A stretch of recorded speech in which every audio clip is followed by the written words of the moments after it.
Assalamualaikum warahmatullahi wabarakatuh. Bismillah, alhamdulillah, wassalatu wassalamu ala rasulillah, la hawla wa la quwata illa billah, amma ba'd. Pemirsa yang dirahmati Allah, alhamdulillah hari ini kita bisa berjumpa kembali di pengajian Ramadan Kitab As-Sittin Al-Adliyah. Hari ini kita lanjutkan lagi pengajian kita dan kita sampai pada hadis yang ke-16. Ini masih di bab yang membahas tentang pemuliaan dan penghormatan terhadap hak-hak perempuan. Bismillahirrahmanirrahim. An Sa'ad bin Abi Waqqas radhiyallahu anhu qala. Dari Sa'ad bin Abi Waqqas radhiyallahu anhu berkata, Ista'dzana Umar bin Khattab radhiyallahu anhu. Suatu saat Umar bin Khattab ini minta izin ala Rasulullah sallallahu alaihi wasallam, kepada Rasulullah. Jadi Umar ini meminta izin kepada Rasul untuk masuk ke rumahnya. Wa indahu, dan pada saat itu niswatun, sedang ada banyak perempuan min Quraisyin, dari suku Quraisy, yas'alnahu, mereka ini bertanya, wa yastaksirnahu, dan pertanyaan-pertanyaan ini banyak ya. Jadi pada saat itu Umar bin Khattab datang meminta izin kepada Rasul untuk masuk ke rumahnya, dan di saat yang sama di rumah Rasul itu sedang banyak perempuan-perempuan dari suku Quraisy yang mereka sedang berdialog begitu ya kepada Nabi, menanyakan banyak hal gitu ya. Aliyatan, yang tinggi gitu ya. Aswatuhunna, suaranya. Jadi perempuan-perempuan itu bertanya itu dengan suara yang sangat keras. Mungkin mereka sangat semangat sekali untuk bertanya kepada Rasulullah.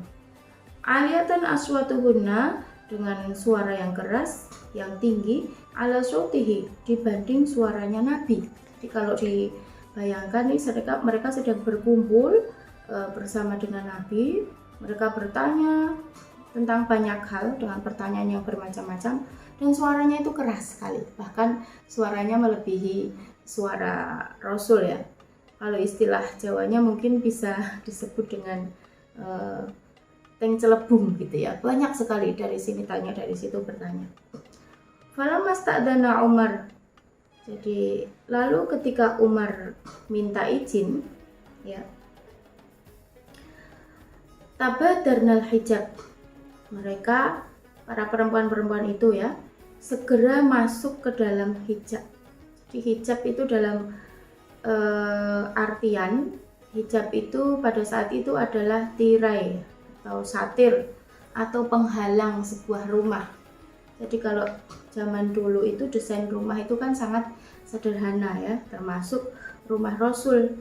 Jadi hanya ada ruangan, kemudian ada penghalang yang itu membatasi. Yang di balik penghalang atau hijab itu adalah kegiatan-kegiatan yang sifatnya privasi ya, privasi dari Rasul.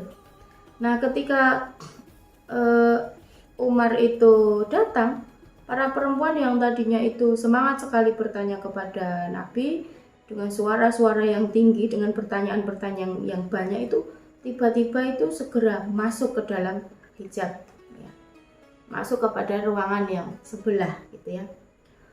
Fa'adzina lahun Nabi sallallahu alaihi wasallam ya, dan Nabi mengizinkan Umar untuk masuk ke rumahnya. Fadakhala, maka Umar masuk. Wa Nabi sallallahu alaihi wasallam, dan ketika Umar masuk, Nabi itu yadhaku ya, Nabi itu tertawa. Faqala, maka Umar bin Khattab ini berkata, Adhakallahu sinnaka ya Rasulullah. Semoga Allah terus memberi anugerah kepadamu untuk terus tertawa ya Rasulullah. Bi abi, demi ayah, bi abi anta wa ummi, demi ayah dan ibuku. Jadi ini tuh sebenarnya ungkapan pertanyaan. Wahai Rasulullah, kenapa engkau tertawa? Jadi Nabi itu tertawa dengan spontan gitu, sehingga Umar ini penasaran ya ketika dia datang, kenapa kemudian Nabi itu tertawa gitu ya. Faqala, maka Rasul menjawab, ajib itu, saya itu heran. Ini Rasul ini terheran-heran sampai beliau ini tertawa. Min haulai, ya, herannya itu kepada mereka yang tadi, ya mereka itu ya, alati kuna indi, yang tadi itu ada di sekitar saya, maksudnya para perempuan-perempuan yang ramai dan banyak itu. Lama sami'na sautaka, ketika mereka mendengar suaramu wahai Umar, abadnal hijab, mereka itu tergesa-gesa segera masuk ke dalam hijab. Faqala, maka Umar bin Khattab itu berkata, anta ahaqu ayahabna ya Rasulullah, sesungguhnya engkau yang lebih berhak untuk dihormati atau disegani wahai Rasulullah. Tsumma aqbala alaihinna, lalu Umar menemui para perempuan tersebut ya. Faqala, maka Umar berkata, ya atuwati anfusihinna, wahai musuh-musuh jiwamu sendiri. Atahabni, kenapa kalian lebih menghormatiku? Walam tahabna Rasulullah, dibanding daripada hormat kepada Rasul. Jadi ini Umar kemudian langsung masuk dan menemui para perempuan itu dengan nada yang agak sedikit marah gitu ya, mempertanyakan, kenapa kalian kok lebih menghormatiku daripada menghormati Rasul? Fakulna, maka mereka menjawab, innaka afaddu, sesungguhnya Anda wahai Umar, afaddu itu lebih galak, wa aghladu, dan kasar, min Rasulillah sallallahu alaihi wasallam, dibanding Rasulullah sallallahu alaihi wasallam. Kemudian mereka menjawab para perempuan itu, wahai Umar, sesungguhnya Anda itu lebih galak dan juga lebih kasar daripada Rasulullah sallallahu alaihi wasallam. Jadi kenapa mereka tergesa-gesa masuk ke dalam hijab ya? Bukan karena mereka itu hormat atau segan, tetapi mereka menganggap bahwa Umar itu lebih galak ya, lebih kasar gitu. Rawahul Bukhari. Hadis ini diriwayatkan oleh Imam Bukhari. Al-fadhu, maka apa yang dinamakan galak tadi itu ya, ay al-jafi, itu yang maknanya itu kering, asyi dan buruk, wal ghalidhu, dan kasar, ay asyadidu sob.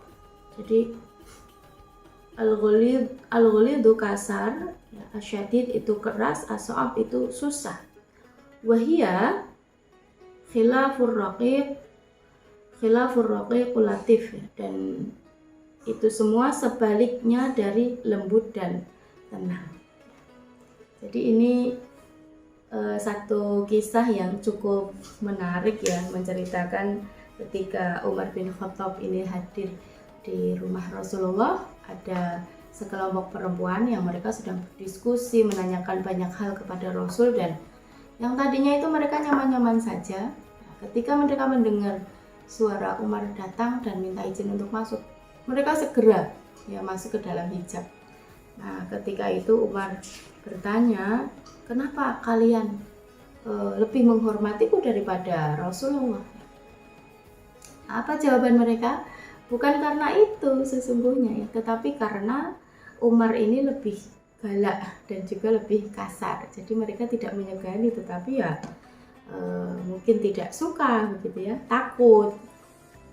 Hadis ini sesungguhnya menjelaskan kepada kita, kalau kita membayangkan para perempuan itu bisa dengan nyaman berada di tempat Nabi dan menanyakan banyak hal, berarti Nabi itu memang bisa menciptakan suasana yang nyaman bagi siapapun untuk berdiskusi dengannya. Jadi Nabi itu tidak hanya berdiskusi dengan para sahabat laki-laki, tetapi juga para perempuan-perempuan ini Nabi memberikan ruang, memberikan kesempatan mereka untuk berbicara dan juga bertanya.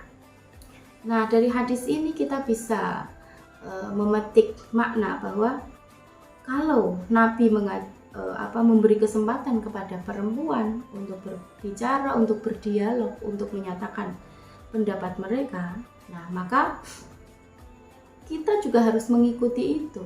Janganlah menciptakan suasana-suasana yang membuat perempuan itu tidak bisa menyatakan pendapatnya, bahkan dengan sengaja meminggirkan, perempuan gak usah dikasih kesempatan untuk ngomong. Biasanya kan seperti itu ya, apalagi di dalam kultur atau budaya yang cenderung meminggirkan perempuan, budaya yang menempatkan perempuan itu hanya di sektor privat saja, sektor domestik saja misalnya. Nah, ini biasanya mereka tidak memberi ruang bagi perempuan untuk ikut berpendapat, untuk ikut berpartisipasi. Nah, konteks hadis ini menggambarkan kepada kita bahwa sesungguhnya Rasul saja sangat terbuka, ya, sangat akomodatif terhadap perempuan-perempuan yang ingin bertanya kepada mereka. Nah, selain itu, hadis ini juga menunjukkan ya bahwa Nabi itu sangat ramah, berbeda dengan Umar yang memang memiliki karakter yang sangat tegas dan juga bahkan menurut para perempuan ini dilihat kasar dan juga galak ya. Nah, sesungguhnya rasa hormat, segan ya, itu tidak harus didapatkan dari perilaku-perilaku yang sangar gitu ya, yang kasar atau yang galak, karena sebenarnya orang itu akan lebih disegani jika mereka menghormati yang lain, memberikan kesempatan bagi yang lain untuk berbicara. Ya, mereka akan menghargai itu dan kemudian juga berlaku segan ya, sebagaimana yang sudah dicontohkan oleh Rasulullah. Nah, contoh hadis ini juga bisa kita tarik di dalam konsep keluarga sesungguhnya. Bagaimana di dalam relasi keluarga itu masing-masing hendaknya memberikan kesempatan kepada setiap pasangan untuk bisa menyampaikan apa yang dia rasakan, sehingga masing-masing itu bisa saling bermusyawarah. Yang satu tidak mendominasi yang lain atau memaksa yang lain untuk melakukan hal yang diinginkan oleh pihak yang lain. Misalnya suami memaksa istrinya untuk melakukan atau untuk taat kepadanya tanpa mendengar aspirasi dari istri itu. Nah, dari sini Rasul mencontohkan itu. Bagaimana Rasul itu jangankan kepada keluarganya, kepada istri-istrinya, bahkan kepada perempuan-perempuan yang di luar keluarganya. Ini kan di sini dikisahkan perempuan-perempuan dari suku Quraisy ya. Artinya tidak dijelaskan secara langsung bahwa dia adalah keluarga dari Rasul. Berarti Rasul ini menghormati siapapun ya, termasuk perempuan-perempuan yang bahkan dia itu bukan dari keluarganya. Nah, ini adalah akhlak yang sungguh luar biasa yang perlu diteladani oleh kita bersama ya. Bagaimana kita bisa memberi ruang yang nyaman, membuat orang-orang di sekitar kita untuk merasa diterima sehingga mereka lebih leluasa untuk menyampaikan apa yang mereka rasakan ya. Dengan demikian terjadi suatu situasi yang lebih dialogis, yang menjauhkan kita dari sikap-sikap yang otoriter sehingga itu bisa lebih mendekatkan kita kepada keadilan. Demikian apa yang bisa kita pelajari, kita bahas pada hari ini. Semoga kita bisa mengambil hikmah dan juga mengamalkannya di dalam kehidupan sehari-hari. Dan kita juga memohon kepada Allah agar kita dituntun, dimampukan untuk selalu meningkatkan kualitas diri kita menjadi orang yang tidak hanya solih dan solihah, tetapi juga muslih dan muslihah. Kurang lebihnya saya mohon maaf. Wallahul muwaffiq ila aqwamit thoriq. Wassalamualaikum warahmatullahi wabarakatuh.